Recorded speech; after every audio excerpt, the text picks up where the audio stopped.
شروع اللہ کا نام لے کر جو بڑا مہربان نہایت رحم والا ہے۔ اور اگر مومنوں میں سے کوئی دو فریق آپس میں لڑ پڑیں تو ان میں صلح کرا دو، پھر اگر ایک فریق دوسرے پر زیادتی کرے تو زیادتی کرنے والے سے لڑو، یہاں تک کہ وہ اللہ کے حکم کی طرف رجوع لائے۔ پس جب وہ رجوع لائے تو دونوں فریق میں عدل کے ساتھ صلح کرا دو اور انصاف سے کام لو کہ اللہ انصاف کرنے والوں کو پسند فرماتا ہے۔ مومن تو آپس میں بھائی بھائی ہیں، تو اپنے دو بھائیوں میں صلح کرا دیا کرو اور اللہ سے ڈرتے رہو تاکہ تم پر رحمت کی جائے۔ مومنوں، مرد مردوں سے تمسخر نہ کریں۔ ممکن ہے کہ وہ لوگ جن کا مذاق اڑایا جا رہا ہے ان سے بہتر ہوں، اور نہ عورتیں عورتوں سے تمسخر کریں۔ ممکن ہے کہ وہ جن کا مذاق اڑا رہی ہیں ان سے اچھی ہوں۔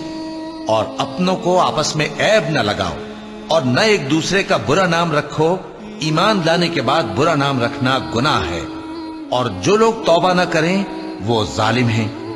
اے اہل ایمان، بہت گمان کرنے سے پرہیز کرو کہ بعض گمان گناہ ہے، اور ایک دوسرے کے حال کا تجسس نہ کیا کرو، اور نہ تم میں سے کوئی کسی کی غیبت کرے۔ کیا تم میں سے کوئی اس بات کو پسند کرے گا کہ اپنے مرے ہوئے بھائی کا گوشت کھائے؟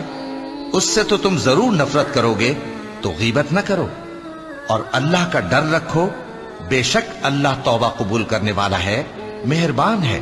لوگو، ہم نے تم کو ایک مرد اور ایک عورت سے پیدا کیا اور تمہاری قومیں اور قبیلے بنائے تاکہ ایک دوسرے کو شناخت کرو۔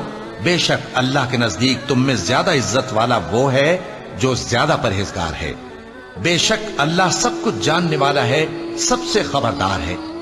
دیہاتی کہتے ہیں کہ ہم ایمان لے آئے۔ کہہ دو کہ تم ایمان نہیں لائے، بلکہ یوں کہو کہ ہم اسلام لائے ہیں، اور ایمان تو ابھی تمہارے دلوں میں داخل ہی نہیں ہوا۔ اور اگر تم اللہ اور اس کے رسول کی فرما برداری کرو گے تو اللہ تمہارے اعمال میں سے کچھ کمی نہیں کرے گا۔ بے شک اللہ بخشنے والا ہے، مہربان ہے۔